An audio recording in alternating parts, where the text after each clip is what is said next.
아이고. 자, 시간이 되었습니다. 제가 기도하고 시작하겠습니다. 하나님, 교일학교로 시작하여 오늘 마지막 시간에 이르렀습니다. 하나님, 우리가 지금까지 읽은 것, 들은 것, 배운 것이 우리 신앙에 도움되게 하시고 원하기는 성숙에 이르도록 성령님께서 도와주옵소서. 오늘 짧은 시간 동안 우리 교회와 또 마지막 날에 대한 교리를 배우려 합니다. 이 내용으로 하나님을 아는 지식에서 더 자라게 하시고 우리가 더욱 성숙해 하셔서 앞으로 사는 날 동안 이 믿음 안에서 더 강건한 믿음으로 사는 우리 모두가 되게 하옵소서. 수고했으니 주께서 은혜 주옵소서. 예수님의 이름으로 기도드립니다. 아멘. 자,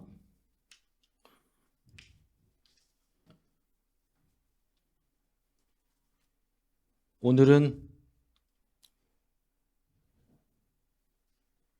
두 개를 다 하려니까 저는 너무 벅차가지고 그냥 제가 하고 싶었던 걸 하려고요. 그게 뭐냐면 이런 시간에 아니면 신앙 고백서를 읽을 기회가 별로 없거든요. 그래서 교회론과 종말론에 해당하는 신앙 고백서 내용을 조금 가져와서 그걸 같이 읽어보는 시간을 가지려고 그래요.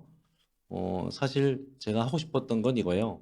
책을 한 권 정해가지고 그 책을 한 학기 정해진 시간 동안 같이 읽어 나가는 걸 사실 해보고 싶었거든요.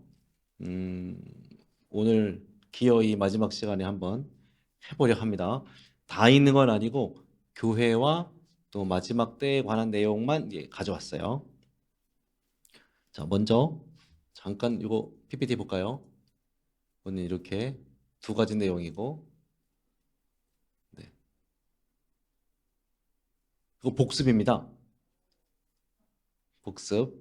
빈칸에 알맞은 말을 써넣으세요. 부르신 자를 거듭나게 하시고 거듭나게 하신 자를 회개하게 하시고 회개한 자가 믿어지게 하시고 믿는 자를 의롭다 하시고 의롭다 여긴 자를 아들이라 말씀하시고 그 아들은 거룩한 삶을 살아가고 그 거룩에서 떨어지지 않고 영화롭게 된다. 이게 지난 시간 복습이었습니다. 네, 마음 같아선 문제를 내고 싶지만 오늘은 교회로는 교회의 의미와 특성과 참교회가 가지는 세 가지 표지라는 게 있어요. 표지는 참교회와 거짓 교회를 가르는 기준입니다. 그게 한 세 가지가 있는데 그걸 신앙고백서를 통해서 배우려 해요. 벨직, 프랑스, 웨스트민스터 이렇게 세 가지 신앙고백서로 같이 읽어보겠습니다. 먼저 이게 요약인데 교회란 무엇인가? 벨직 신앙고백서 제27조 보편적 기독교회에서 이렇게 요약합니다. 일단 요약을 한번 볼게요. 이 교회는 예수 그리스도의 피로 씻음을 받고 성령님으로 거룩하게 되며 인침을 받아 그리스도 안에서 온전하게 구원받을 것을 바라는 참된 기독 신자들의 거룩한 회중이며 모임이다. 네. 자, 교재를 볼게요. 계속 읽겠습니다.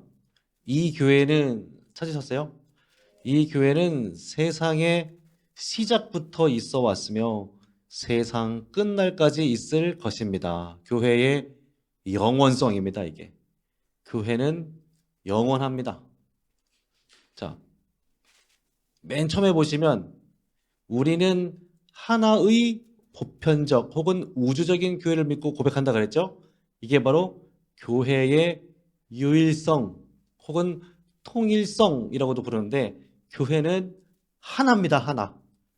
교단이 다르고 교파가 다르다고 해서 교회가 여러 개가 아닙니다. 교회는 하나예요.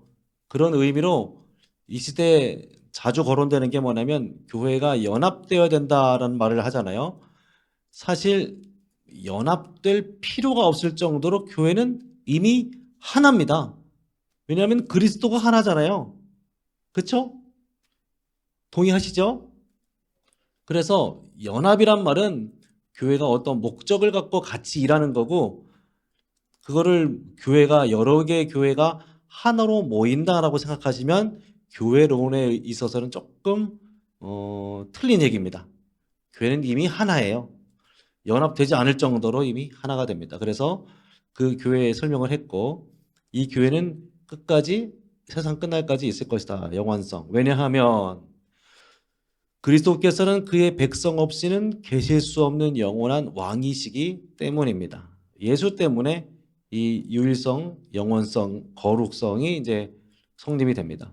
교회는 비록 잠시 동안은 사람의 눈에는 아주 미미하게 보이죠. 약하게 보입니다. 거의 사라진 것처럼 보일 때도 있어요. 이 거룩한 교회는 온 세상의 경로에 대항하여 하나님에 의해 보존될 것입니다. 이게 전투하는 교회라는 개념입니다. 전투하는 교회라는 개념이 있어요. 교회는 싸웁니다. 그래서 아합의 폭정 동안에도 주께서는 바알에게 무릎을 꿇지 않고 절하지 아니한 7천 명을 남겨주셨던 것인데, 뿐만 아니라 이 거룩한 교회는 어떤 특정 장소나 혹은 어떤 인물들에게 국한되거나 제한을 받고 있는 것이 아니고 온 세상에 걸쳐 퍼져 있고 흩어져 있다. 이게 보편성입니다. 보편교회라는 말이 이런 말이에요. 이 교회는 어느 한 곳에, 장소에, 인물에, 민족에 국한되지 않고 온 세상에 걸쳐 널리 퍼져 있습니다.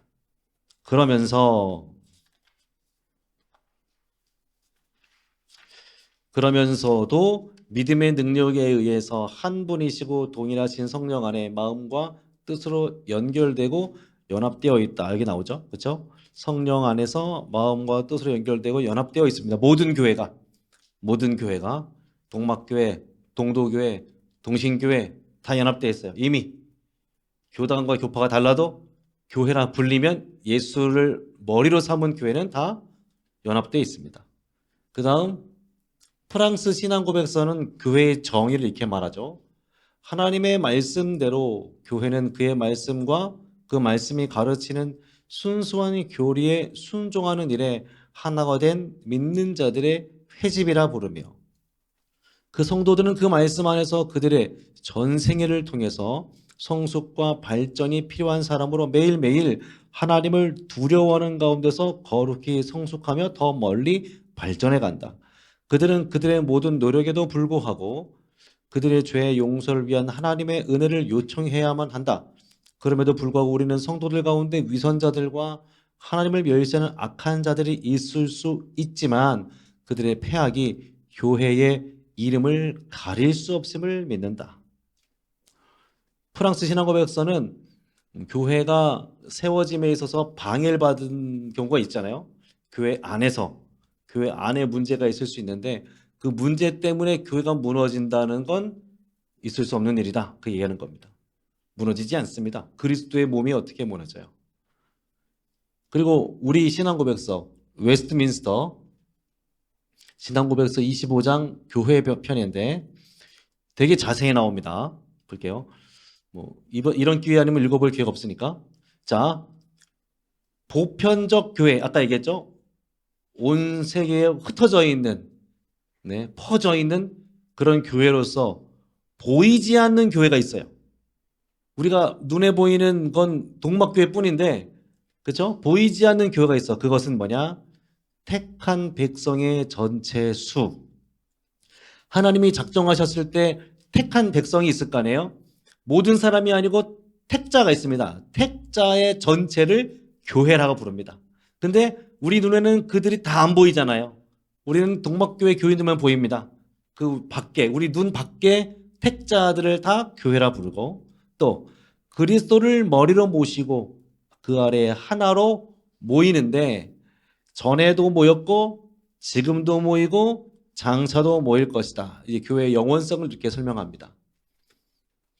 저는 이제 장차라는 말을 어떻게 이해하냐면, 지금은 잠깐 장결자로 보일지라도 그가 택자라면 장차 주님 앞에 옵니다. 우리한테 그런 믿음이 있어야 돼요. 네, 지금 당장 안 보인다고 하나님이 포기한 것도 아니고 믿음이 없는 것도 아니에요. 우리는 장차 주님 앞에 모인다라는 믿음으로 이제 열심히 기도하고 도와야겠죠.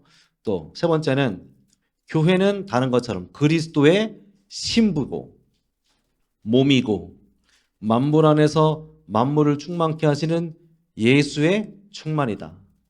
예수께서는 교회를 보고 만족해 하신다 얘기입니다. 자, 앞에는 보이지 않는 교회 말했죠? 우리 눈에 보이지 않는 보편교회. 여기 뒤에는 보이는 보편교회입니다.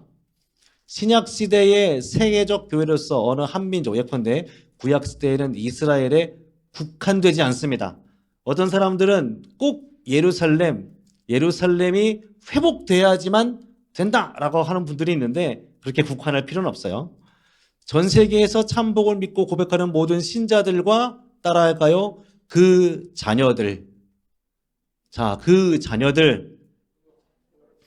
우리 아이들도 교회로 믿습니다, 우리는. 교회라고. 지금 이 아이가 아직 세례도 안 받았고, 입교도 안 했고, 얘네는 잘 믿었다가 지금 잘 안 나온다 하더라도 신자의 자녀도 교회입니다. 장차 예수 앞에 올 겁니다. 네, 그런 믿음이 있어야 돼요. 이 한 구절이 큰 은혜가 됩니다. 그리고 교회, 보이는 교회입니다. 지금 우리 동막을 말하는 거예요. 주 예수 그리스도의 왕국입니다. 예배당 들어왔을 때 우리 회중들 교회 드리는 걸 보고 예수의 왕국, 그리스도의 왕국이라는 믿음으로 보셔야 됩니다. 교회가 뭐 이따위고 교회가 사랑도 없고 그렇게 하시면 이제 교회론에서는 이제 좀 틀린 얘기예요. 또 하나님의 가족입니다. 그래서 아버지의 말씀을 들으러 모이는 거예요. 아버지 앞에 모여서 함께 예수의 말씀으로 예수 안에서 예배를 드리는 겁니다. 보통으로 이 보이는 교회, 보이는 보편적 교회 밖에서는 구원받는 자가 없어요. 가나안 성도 있죠? 가나안 성도들은 구원을 받을 수 있습니까? 이 교회론에서만 보면 가나안 성도는 보이는 교회의 회원이 되지 않으면 구원받을 수 없어요. 그러니까 교회로 모여야 됩니다. 예배당에 꼭 와야만 됩니까? 네, 와야 됩니다. 왜냐하면 우리 교회로는 그리스도 아래에 하나로 모인다라고 믿기 때문에 그래요. 야, 네가 마음 상하고 그러니까 그래, 꼭 교회에 와야만 되겠니? 괜찮다. 라고 하시면 안 돼요. 교회로 모여야 됩니다. 그게 교회론이 말하는 거예요. 그리고 교회로 모여야지만 예수님이 오셨을 때에 예수님 발 앞에 모입니다. 그렇게 연결돼요. 종말론으로 연결됩니다. 교회로 모여야 돼요. 에이, 너무 율법적인 거 아닙니까? 율법적인 게 아니라 교회로 그 아버지의 자녀가 아버지 앞에 모인다는데 그걸 거부하면 자녀가 아닌 거죠. 맞잖아요? 탕자가 아들일 수 있는 이유는 비록 한때는 아버지 품을 떠났으나 깨닫고 돌아왔기 때문에 탕자가 아들로 인정받는 거예요. 그렇지 않으면 그는 아들이 아닙니다. 자, 세 번째.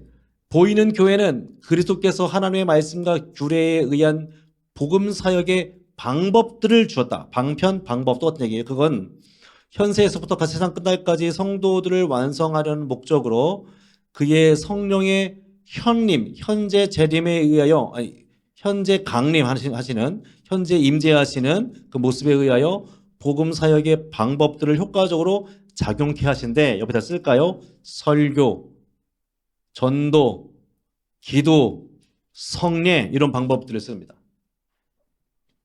설교, 전도, 기도, 성례 이런 방법들을 써요.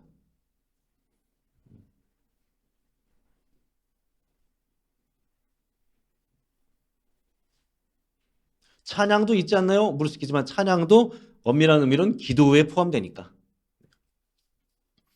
자, 그리고 이 보편적 교회에 식별되는 정도, 이 교회가 참되냐, 거짓되냐, 그 정도를 말하는 거예요.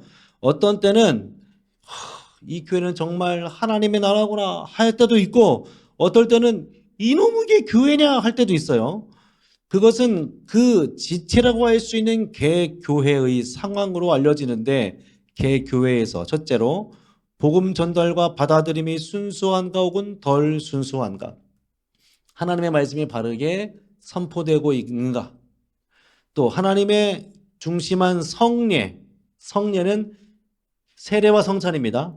또 규례, 하나님의 말씀에 따르는 규칙들, 도덕법, 또 예배의 시행이 순수한가 덜 순수한가에 따라 참된 보편적 교회에 대한 식별 정도가 결정된다. 왜냐하면 보이는 교회는 거짓도 할 수 있어요. 보이지 않는 교회는 항상 참됩니다. 보이지 않는 교회는 참돼요. 하지만 보이는 교회는 거짓도 할 수 있습니다. 가라지가 섞여 있을 수 있어요. 또 다섯 번째, 지상에서는 여기 그 얘기가 나와요. 가장 순수한 교회라도 불결함과 오착으로 떨어질 수 있는 경향을 지닙니다. 어떤 교회는 그리스도의 교회가 아니고 사단의 회라고 할 만큼 깊이 타락하였으나, 어떤 교회는 그런 교회가 있죠.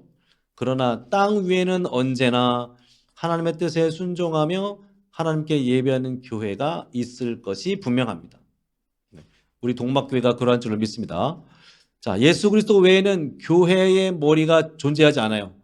예수 그리스도 위에 아무도 없습니다. 로마 카톨릭 교황은 어떤 의미로서는 교회가 의미가 아니다. 어떤 의미로든지 교회의 머리가 아닙니다. 로마 카톨릭의 교황은 성경 위에 있어요. 교회가 정한 건 성경과 동등합니다. 로마 가톨릭은 그래요. 에이, 설마요. 설마가 아니라 진짜 그래요. 로마 가톨릭의 교령집이 그겁니다. 성경이 있고 외경이 있고 교령집이 있어요. 교회가 정한 그 규칙들, 교황의 말들 모아놔요. 그것도 성경과 동등한 권위를 가져요. 성경과 동등한 권위를 가집니다. 그래서 로마 가톨릭의 교황은 지가 아무리 교회의 머리라 말하더라도 그는 그리스도도 아니고 교회의 머리도 아닙니다. 적그리스도입니다. 오히려 죄악의 사람이고 저주의 아들이다, 이렇게 말하죠. 곧 교회 안에서 그리스도와 및 하나님과 관계된 모든 것과 반대되고 자기를 영화롭게 하는 사람이 바로 교황이다. 자기를 영화롭게 하는 사람. 그래서 오해하시면 안 돼요. 로마 가톨릭이 잘못된 게 아니고 그 교회의 교황을 이제 지금 비판하는 겁니다. 네. 우리 신학에서 로마 가톨릭에도 택자가 있을 수 있다라고 가르쳐요. 네, 로마 가톨릭은 이단이라고 사실 정죄하진 않습니다. 벨직 신앙 고백서 29조, 참교회와 거짓교회의 표지가 여기 나오죠. 지상에 있는 보이는 교회는 거짓일 수 있어요. 가라지가 섞여 있을 수 있습니다. 그걸 어떻게 구분하느냐라는 얘기예요. 읽어보겠습니다. 우리는 오늘날 세상에 있는 모든 분파들이 스스로 교회라는 이름을 앞세우기 때문에 어떤 교회가 참 교회인가를 하나님의 말씀에 따라 진지하고 신중하게 분별해야 함을 믿습니다. 그렇죠? 교회는 다 교회가 아닙니다. 여기에서 우리는 선한 자들과 섞여 있어서 외형적으로는 교회 안에 있지만 사실은 교회에 속해 있지 않은 위선자들에 대해 말하는 것이 아닙니다. 참 교회의 몸과 교제는 자칭 교회라 부르는 모든 분파들로부터 반드시 구별되어야 함을 말하는 것입니다. 한 개인의 문제로 보는 게 아니다 이겁니다. 참 교회는 다음의 표지들에 의해서 알 수 있는데, 첫째로 참 교회는 순수한 복음 설교를 선포합니다. 성경을 가르칩니다. 성경을 가르치느냐 안 가르치느냐. 그런데 그 성경을 역사적으로 인정되어 온 교리대로 그렇게 순수하게 복음을 가르치느냐를 따져 물어요. 성경 말씀 하나 읽어놓고 자기에게 풀어 헤치는 그런 이단들은 교회가 아닌 거죠. 그렇죠? 왜 이단들 설교하는 거 보면 유형이 있습니다. 하나는 성경 말씀을 잘 푸는 것 같은데 사실 짜집기예요, 짜집기.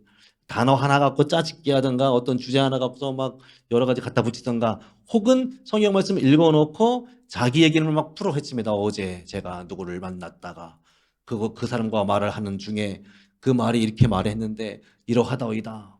그러면 막 대단하다. 뭐 그때 내가 말을 했는데 어떤 사람은 막 수십 명씩 박수를 쳐서 와 이렇게 자기 말이에요, 자기 말. 그런 거는 참된 교회가 아니다.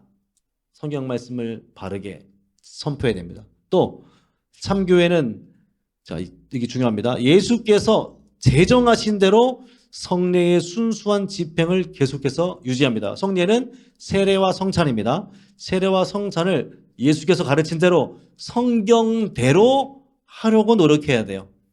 한 예로 로마 가톨릭은 떡은 줘요. 동그란 떡 알죠? 하얀 거, 조금 얇은 거 그건 주는데 잔은 안 줍니다. 잔은 오직 사제만 마셔요. 사제만 글라스 잔으로 포도주를 마십니다.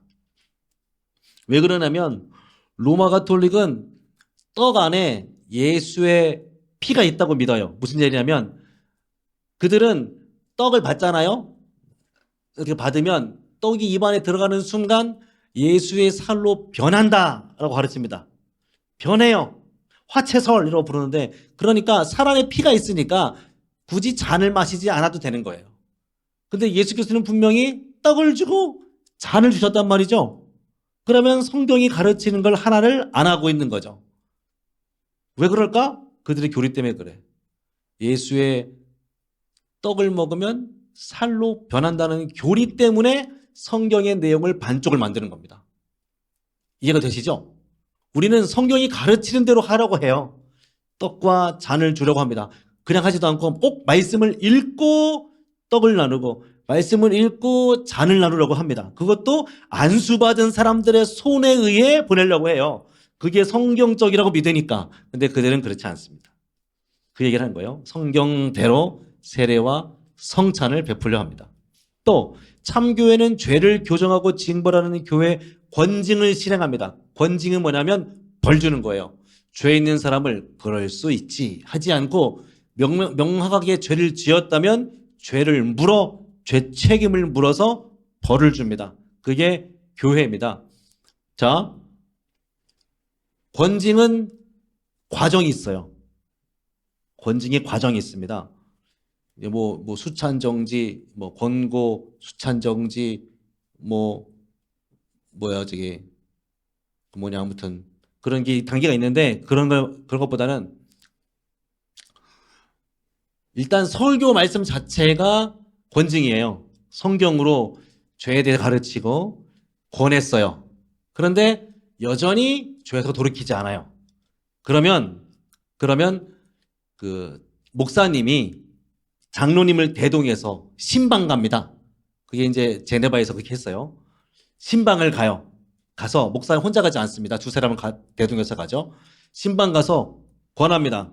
이거 이러이러 잘못한 거 사실이지 않냐? 그러니 돌이켜라.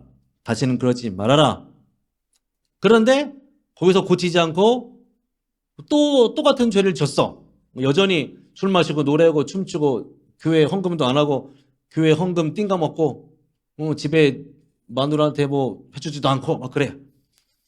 그러면 중직자라는 사람이 그러면 안 되잖아요. 그러면 두 번 얘기했어요. 설교도 말 안 들어. 신방 가는데 그런데 또 말 안 들어. 그러면 당회가 치리회로 변합니다. 당회로 호출합니다. 오라. 그럼 당회원이 앉은 그 자리에서 묻죠. 그러지 말아라. 이러한 죄가 있지 않느냐. 그러지 말아라. 한 번 더 그러면 그때는 공적으로 치리하겠다. 근데 또 안 그래. 그럼 그때는 당회가 치리 방법을 논해서 공적으로 치리를 선포합니다. 누구 장립지다. 누구 장로는 이러이러한 벌이 있기에 당회에서 이 사람을 이렇게 치리합니다. 이렇게 딱 공적으로 선포를 합니다. 그런 과정이 있어요.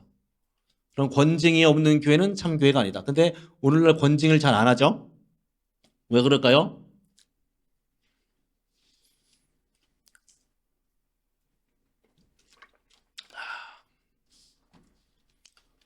당회, 치리회의 기능이 약화돼서 그래요. 장로교회가 갖고 있는 특징 중에 하나가 당회인데 공동회, 당회, 재직회라는 이제 대표들이 모아놓는 회를 통해 의사가 결정됩니다. 이게 이제 거의 성경이 가르친다고 우리는 믿는데 그 당회의 불씨름을 하는 거죠. 당회가 하는 일을 믿지 않는 거예요. 당회가 결정된 일을 따르지 않습니다. 당회가 그러니까 안 따르니까 결정한 일을 당회가 또 번복하기도 해요. 그러니까 악순환이 되는 거죠. 권징이 되려면 일단 말씀의 권위가 서야 되고 그 다음에 당회, 치리회가 제대로 서야 되는데 지금 세월이 지나면서 약간 톤 다운이 됐어요. 목사의 권위도, 말씀의 권위도, 당회의 권위도 톤 다운이 된 거예요. 자꾸. 그러니까 권징, 또 잘못했으니 그러지 마. 말해도 네가 뭔데 교회 옮기면 되지 뭐. 그래서 권징이 잘 안 이루어지는 거죠. 여러 가지 요인이 있습니다. 어쨌든 원리는 이렇다는 거, 권징이 있어야 됩니다. 간단히 말해서 참교회는 순수한 하나님의 말씀에 따라서 스스로 다스리며 거기에 반대되는 모든 것을 배격합니다. 말씀에 반한 거 모든 건 배격하고 예수 그리스도를 그 교회의 유일한 머리로 생각한다. 이걸 이제 전투하는 교회, 이 땅에서 교회는 전투합니다. 이러한 표지로서 참교회는 분명하게 알려지기에 그 누구도 이 교회로부터 분리할 권리를 갖고 있지 않다.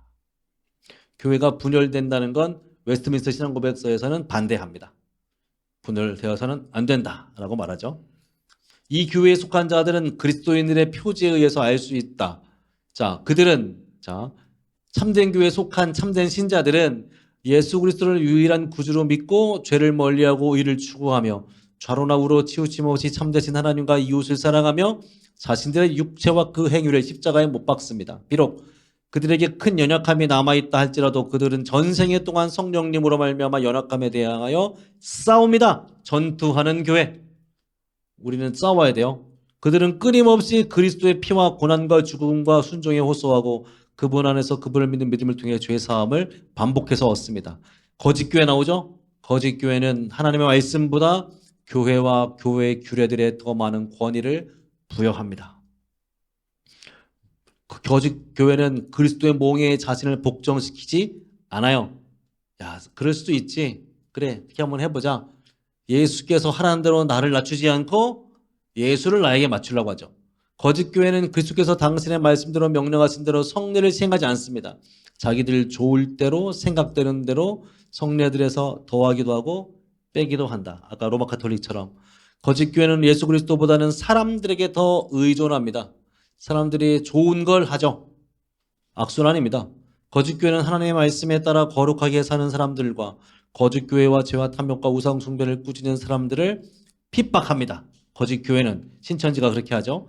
이 두 교회는 쉽게 알 수 있어서 서로 구별됩니다. 자, 교회는 이렇게 얘기합니다. 전투하는 교회, 지상교회, 보이는 교회는 우리가 알고 있는 교회, 우리가 속해 있는 교회, 이 땅에 있는 교회입니다. 그렇죠? 근데 이 땅에서는 끊임없이 싸워야 되지만 승리하는 교회가 있죠? 어디냐면 천상교회. 보이지 않는 교회는 승리합니다. 그 모든 걸 보편교회라 하죠. 이게 이제 교회를 말하는 일반적인 그 분류예요. 속성이기도 하고 특징이기도 합니다. 네. 우리는 지금 어디에 속해 있어요? 이거를 굳이 나눌 필요 없어요. 우리는 보이는 교회에 있지만, 지상교회에 있지만, 전투하지만 우리는 승리하고 천상에 올라가고 보이지 않는 교회에 속해 있습니다. 네. 그런 생각을 갖고 신앙생활을 하셔야 돼요. 여기에 사실 빠진 게 되게 많은데 뭐냐면 그 성례에 관한 내용도 빠져 있고 지금 직분에 관한 내용도 지금 빠져 있습니다. 교회 정치도 빠져 있어요. 성도들의 생활 지침도 지금 빠져 있습니다. 이 안에서 그걸 교회에서 다 말해요. 직분론도 다 말하고 뭐 정치도 다 말하고 예배 모범도 다 말하는데 그걸 제가 싹 뺐어요. 그 딱 요게 딱 객관적인 아니 개괄적인 내용만 오늘 가지고 하는 겁니다. 네. 가시적 교회, 비가시적 교회라는 말은 이제 보이는 교회, 보이지 않는 교회라는 뜻입니다. 그 똑같은 얘기예요. 이렇게 갑니다. 네. 나중에 설교하시다가 이런 얘기가 나오면 이제 헷갈리시면 안 됩니다. 오늘 봤으니까. 자, 한번 해볼까요? 제가 따라하세요. 전투하는 교회, 승리하는 교회, 지상교회, 전상교회, 보이는 교회, 보이지 않는 교회, 보편교회. 여기에 속하지 않으면 이단이 됩니다. 이단의 특징이 뭐냐면 우리가 아니면 구원이 없다. 그래, 우리도 교회 안에, 교회 밖에는 구원이 없다고 말하긴 하는데 여기서 말하는 교회는 보편교회입니다. 근데 그들이 말하는, 이단들이 말하는 우리 교회에서만 구원을 받아야 한다는 얘기는 어느 한 지역, 어느 한 나라, 어느 한 사람에게 국한되는 거예요. 그게 이제 이단 교주일 수 있고 어떤 지역일 수 있고, 이단 그 신천지는 저기 경기도 과천인가? 거기가 뭐 성지 가야 되고 뭐 그런 얘기 하잖아요. 그런 거는 이제 이단들이 하는 얘기입니다. 자, 그 교회는 이렇게 참교회, 말씀, 성례, 권증이 살아있는 참교회로서 서려고 노력을 해야 됩니다. 서려고 노력을 해야 돼요. 제가 이제 요 참교회 말하면서 항상 하는 얘기가 있어요. 순수한 복음 설교를 선포된다고 했잖아요. 칼빈이 어떤 얘기를 했냐면 신자는 강단에서 선포되는 메시지가 참인지 거짓인지를 분별할 수 있어야 된다. 그랬어요. 근데 흔히들 강단에서 설교되는 모든 게 다 참이다라고 싹 받아들이는 경우가 있어. 그게 되게 위험한 겁니다. 굉장히 위험한 거예요. 이게 참인지 거짓인지를 분별할 수 있어야 돼요. 안 그러면 이게 이단에 넘어가는 거예요. 그걸 하나님의 말씀, 무슨 얘기냐면 말씀을 들고 그들도 포교를 합니다. 그렇죠? 강단에 선포되는 건 말씀이니까 말씀을 아멘으로 받는 게 맞지만 교묘하게 살짝 비틀어서 가르치는 걸 그것도 진리라고 생각한다면 큰일 나는 거니까 말씀을 잘 듣고 있다가 이건 아닌 것 같은데 생각된다면 물어야 됩니다. 물어야 돼요. 그래서 제가 질문하라고 하시는 겁니다. 물론 설교 시간에 질문하기 어려워요. 그러면 따로 이제 정중하게 식사 한번 대접하면서, 물론 식사 안 해도 되고 질문을 해야 됩니다. 목사님 저번에 이런 얘기 하셨는데 궁금합니다. 제가 하는 건 이렇게 한 것 같은데, 이게 물어볼 수 있어야 됩니다. 네, 근데 그걸 물어본다고 뭐라고 하지 않아요. 네, 물어볼 수 있어야 됩니다. 그게 참된 교회를 위한 성도의 노력이니까.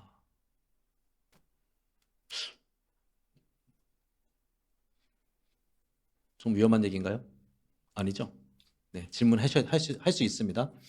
그리고 말씀이 권위가 있는 거지, 말씀이 권위가 있는 겁니다. 목사가 권위 있는 게 아니에요. 직분이 권위가 있는 건 말씀 때문에 그런 겁니다. 그리고 말씀의 권위로 삼위일체 하나님의 이름으로 안수를 했기 때문에 권위가 있는 거지, 직 자체가 뭐 권위가 있는 건 아니에요. 그리고 어느 순간 뭐 직을 벗을 때가 있잖아요. 그러면 그냥 성도가 되는 겁니다. 직을 벗어놓고 그때도 직을 갖고 있는 것처럼 여긴다는 건 조금 무리가 있다. 근데 그것도 교회에 넣어서 다 다룹니다. 직분도. 그런 얘기가 있어요. 목사가 성도의 삶에 있어서 어느 부분까지 목사가 터치할 수 있습니까? 라고 하는 질문에 답이 뭘까요? 답이 뭘 것 같아요?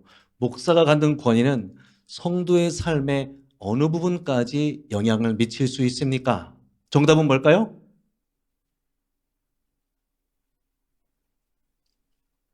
아무것도 없습니다. 아무것도 없습니다. 목사의 권위가 아니고 목사다울 수 있는 건 오직 말씀 때문입니다.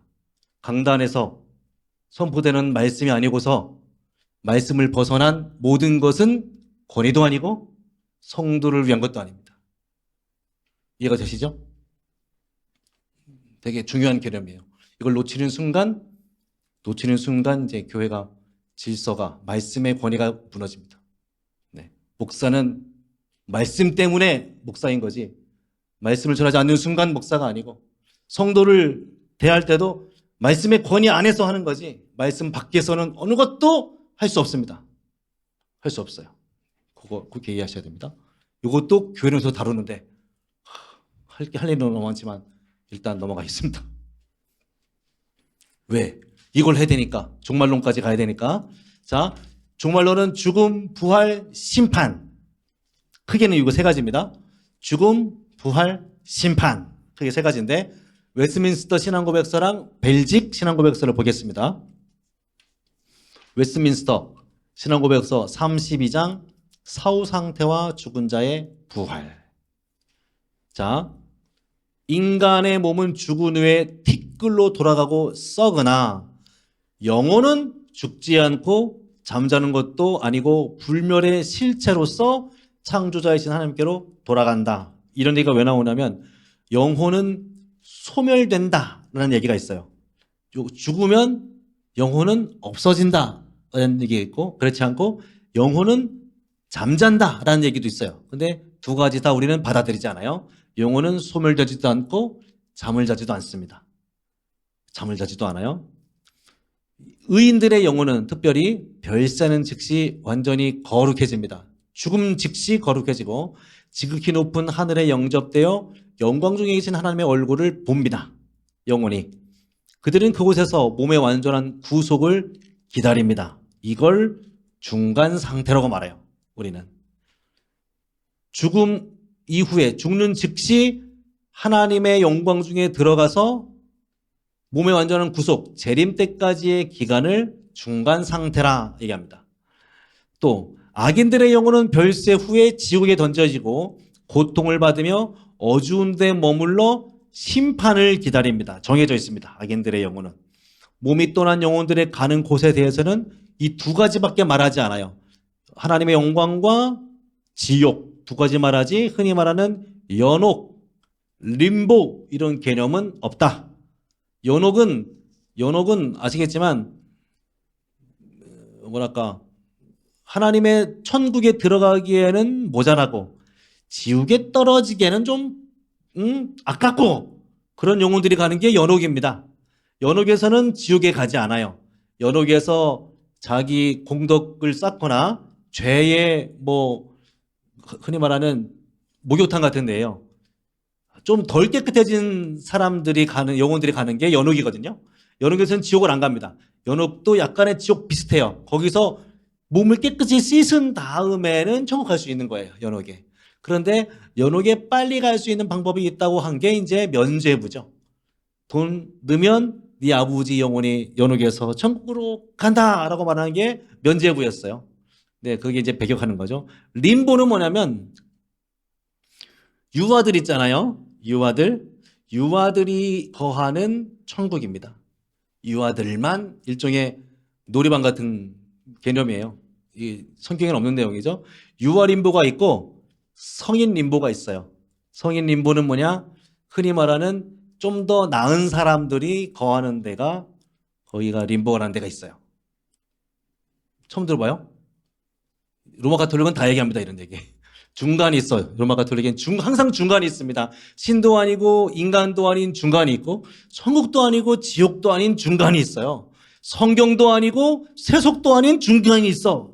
로마 가톨릭은 그걸 다 받아들여요. 근데 우리는 그렇지 않죠. 중간은 없다. 네.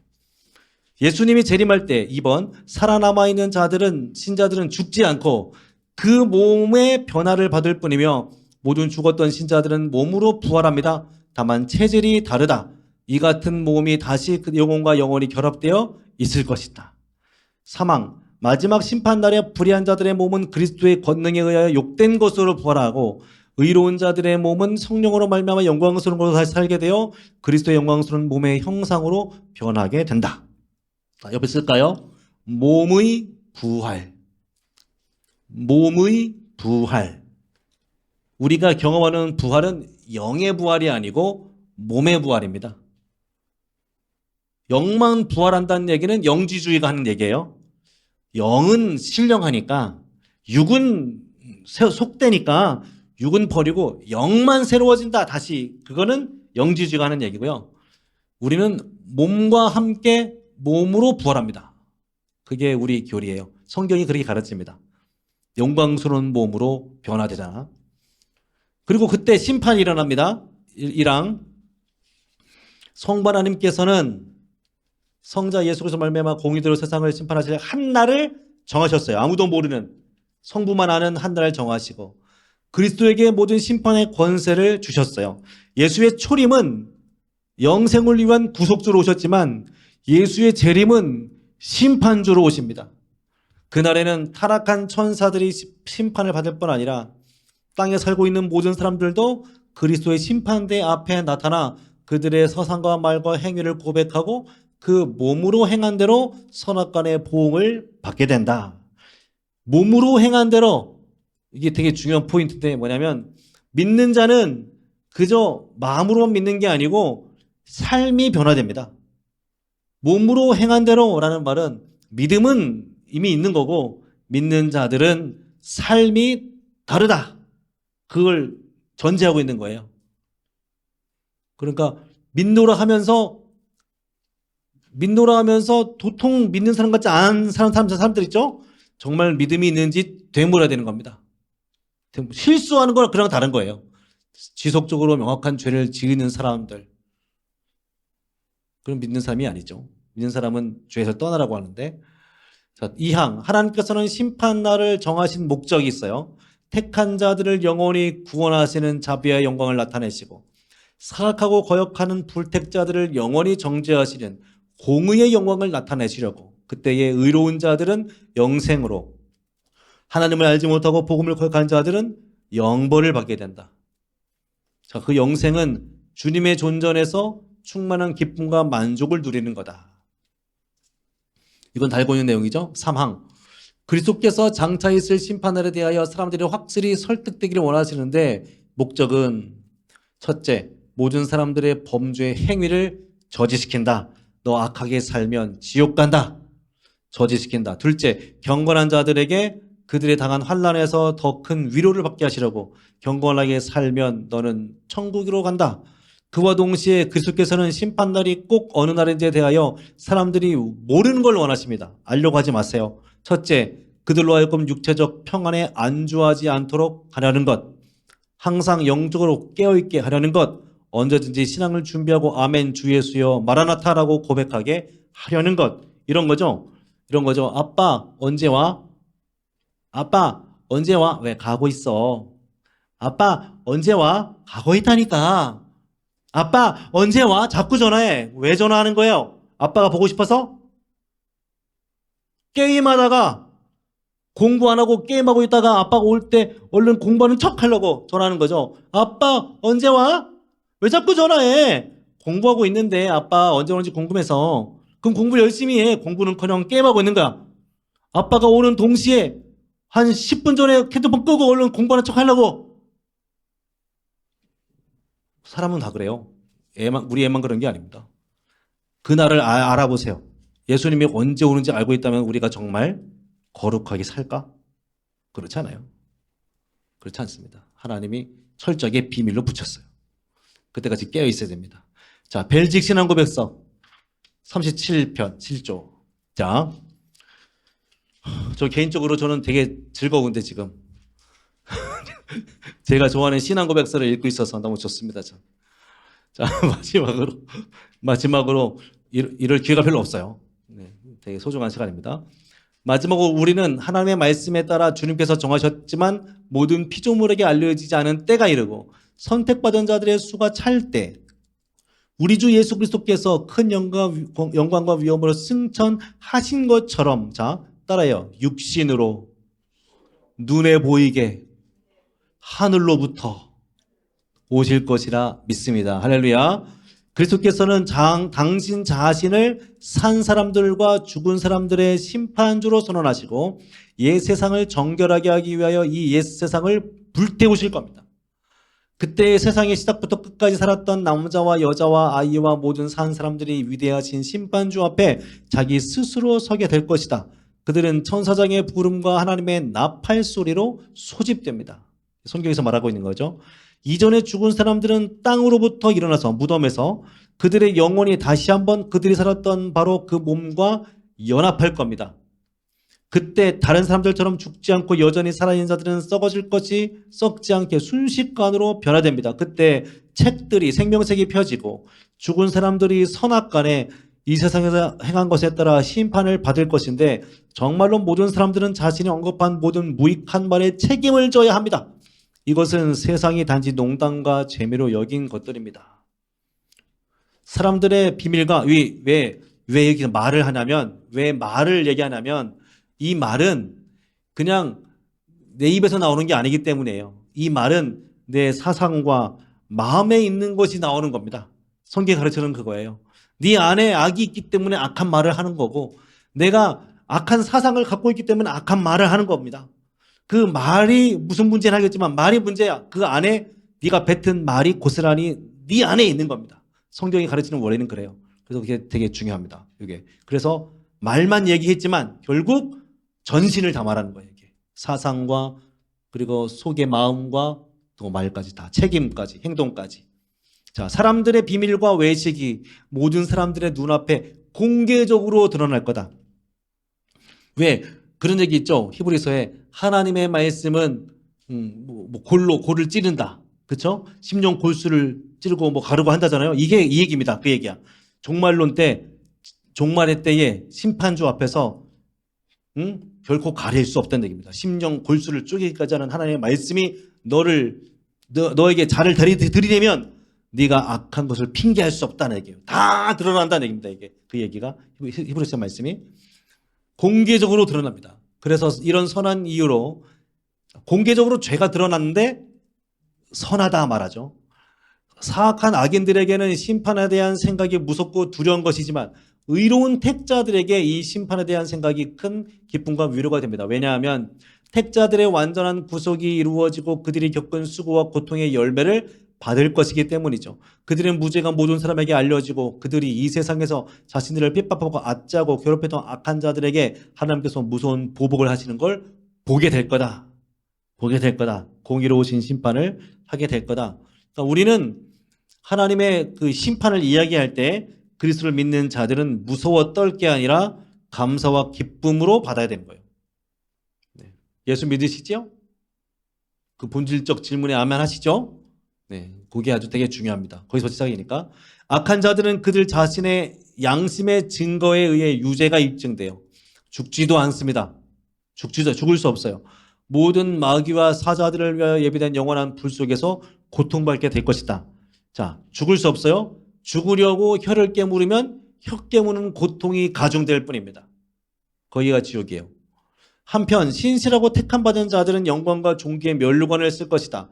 하나님의 아들이 하나님 아버지와 택한 천사들 앞에서 그들의 이름을 인정하시고 하나님께서 모든 눈물을 그 눈에서 씻기실 것이고 현재 많은 재판관과 시민 정부의 권세자들에 의해서 이단자와 악인으로 정죄받은 이유가 하나님의 아들로 인한 것임이 인정될 것이고 주님께서는 의로운 보상으로서 여기 밑줄 끌까요? 사람의 마음이 결코 생각할 수 없는 그런 영광을 소유하도록 해주실 것입니다. 이게 상급입니다. 물론 하나님 자체가 상급이지만 은혜로운 보상으로 주시는 우리가 생각할 수 없는 영광, 그게 상급이에요. 옛날에는 뭐 초가집, 기와집, 뭐 금모자 뭐 이런 얘기 있었는데 그런 건 좀 다른 거죠. 그러므로 우리는 예수 그리스도 우리 주 안에서 하나님의 충만한 약속을 지킬 것을 간절히 열망하며 이 위대한 날을 고대합니다. 마라나타. 그렇죠? 네. 그렇습니다. 이런 얘기를 하는 이유가 이 웨스트민스터 벨직 신앙고백서를 작성할 무렵에도 많은 순교자가 나와서 그래요. 믿음을 지키기 위해서 죽어나간 사람들, 그들이 있기 때문에 이제 이런 얘기를 하는 겁니다. 이 시대는 순교자가 없다고 말하지 마십시오. 순교자 있습니다. 여전히 있어요. 우리 한국 초대교회의 최초 순교자가 영남권에 있는 거 아세요? 지금 발굴됐어요. 그게 그 자료가 영남권에 이제 발굴됐습니다. 여기 어디야? 저기 감 많이 나는데 어디죠? 청도 그쪽에 1906년에 어떤 집사님 한 분이 한국인 최초 순교자로 이제 자료가 이게 발굴이 돼가지고 통합교단에서는 인정이 됐습니다. 근데 1906년이면 통합이랑 합동이랑 갈라지기 전이니까 같은 역사니까 아마 조만간에 우리도 인정이 되지 않을까 싶어요. 그 어떻게 죽었냐면 그때는 이제 1906년이니까 아직 뭐 하늘 합방 그러니까 외교권 그 치안권 뭐 모든 게 뺏기기 전에 일단 치안권만 뺏겼을 때 그때 일본 군인들이 순사들이 군인이 있고 먼저 군인이 들어왔다가 나중에 경찰이 들어왔어요. 네, 일본 군인들이 무더기로 이제 돌아다닐 때 새벽에 돌아다니니까 새벽에 새벽기도 하고 딱 가고 있었어요. 집사님이. 근데 일본 순사가 몇 명이 그 통역을 대동하고 이 통역 조선인이죠. 통역이랑 이 집사님이랑 아는 사이야. 동네 사람이니까. 그 대동하고 이제 순사를 하다가 새벽에 오니까 너 뭐냐? 어디 갔다 오냐? 새벽기도 갔다 온다. 새벽기도 갔다 온다. 또 빨리 집에 가라. 그랬더니 아이고 이 집사님이 새벽 이슬 맞으면서 참 수고하십니다. 라고 말했어요. 그러니까 뭐라도 못 알아듣잖아. 일본 사람이. 무슨 얘기 하는 거야? 새벽 이슬 맞으면서 수고한다 합니다. 그럼 새벽 이슬이 무슨 말이야? 물어봤어. 통역이. 아, 도둑놈이란 말입니다. 새벽 이슬 맞으면서 일하는 사람은 도둑놈이라고 했잖아요. 도둑놈이란 그래서 이놈의 새끼 너 빨리 집에 가 그랬어요. 근데 집에 가다가 안 되겠다. 예수를 전해야겠다. 집사님이 돌아서서 순사들한테 가서 예수 믿고 천국 가십시오. 예수님 믿어야 천당 갈 수 있습니다. 예수 천당 불신족 뭐 이렇게 얘기를 한 거지. 예수를 믿어야 천당 갈 수 있다. 그랬어요. 근데 천당이란 말을 모르잖아요. 그러니까 저기한테 토역한테 천당 무슨 말 한 거야? 예수님 믿으면 천당 간답니다. 천당이 뭔데? 천황을 욕한 것 같습니다. 이렇게 한 거예요. 그 천당이란 말 모르니까 지도. 그죠? 그래서 그 자리에서 이제 총검으로 찔러서 죽었어요. 최초 순교자로 발굴이 됐습니다. 청도구 쪽에 있어요. 우리 참 놀라운 믿음의 지역에 살고 있는 겁니다. 네. 오, 이런 얘기는 저한테만 들을 수 있어요. 주여. 마지막 신자의 죽음에 대한 의의가 있습니다. 죽음을 얘기했으니까 보세요. 이게 무슨 얘기냐면 위에서 하나, 둘, 세 번째 줄. 신자는 사실 뭐랄까 죄의 형벌을 지지 않잖아요. 그런데 우리는 왜 죽어야 하는가라는 질문인 거예요. 신자는 죽으면 죽음이 죄의 형벌도 아니고 죽으면 지옥 불으로 가는 것도 아닌데 그러면 죽음이라는 과정을 안 거치고 가면 되지 않겠습니까? 이런 얘기입니다. 왜 우리는 죽어야 합니까? 라고 묻는 거예요. 물을만 하겠죠? 저 위에서 하나, 둘, 셋, 넷, 다섯, 여섯 줄. 왜냐하면 부터 읽을게요. 찾으셨어요? 왜냐하면 그들은 자기들의 모든 죄를 완전히 용서받았기 때문에 예수께서 그들 대신 저주를 받아 죄의 형벌을 제거하셨고 그게 사실이라면 하나님께서는 왜 아직도 죽음이라는 쓰라린 고통을 통해 신자들을 인도할 필요가 있다고 여기시는가? 이런 질문하죠. 쭉 내려가면 두 번째 단락. 신자의 죽음은 하나님께서 당신의 백성의 성화를 위해 정해두신 형벌의 극치로 간주되어야 한다는 것이 분명하고 하나님의 자녀들에게도 죽음 자체는 여전히 실제하는 자연적 악, 성도들이 두려워하는 바 자연스럽지 못한 어떤 것으로 남아있지만 하나님의 은혜의 경륜 속에서 이 죽음은 영적인 진보와 하나님 나라에 대한 최고의 유익을 끼치는 것으로 바뀐다. 죽음을 경험하는 게 유익이라는 얘기죠. 죽음에 관한 생각, 죽음을 통한 이별, 질병과 고통은 죽음의 전조라는 생각, 죽음이 다가오는 의식 이 모두는 하나님의 백성들에게 매우 큰 유익을 주기 때문이다. 교만한 자들을 겸비케 합니다. 또 유욕을 제거합니다. 세속의 마음을 막습니다. 영적인 마음을 촉진시킵니다.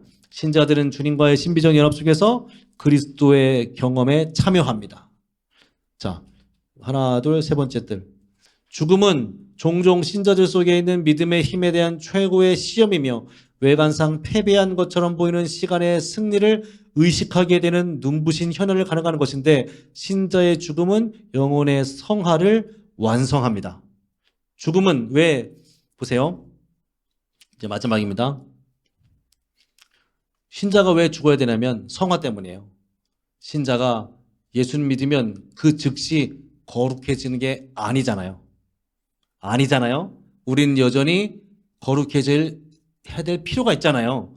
만일 예수님 믿으면 그 즉시 거룩해진다라는 건 구원파나 로마 가톨릭이 말하는 겁니다. 우리는 그렇지 않아요. 영혼의 성화의 과정이 있어야 돼요.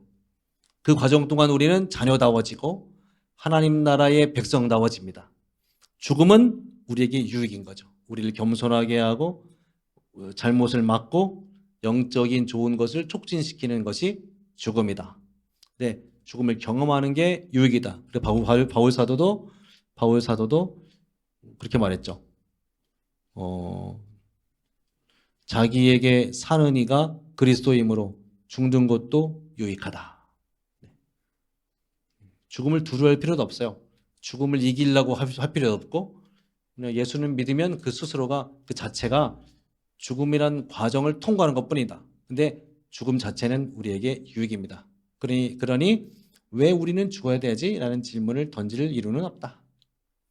네, 그렇습니다. 여기에도 이제 여러 가지 덧붙이는 게 많죠. 뭐 천국과 지옥에 관한 얘기도 해야 되겠고, 그 악한 존재에 대한 얘기도 해야 되겠고, 요한계시록이라 말하는 뭐 천년왕국에 관한 얘기도 해야 되겠고, 되게 많지만 그걸 다 다룰 수는 없고, 네, 딱 8시 되었습니다. 휴. 고생하셨습니다. 네, 고생하셨습니다. 네, 혹시 질문?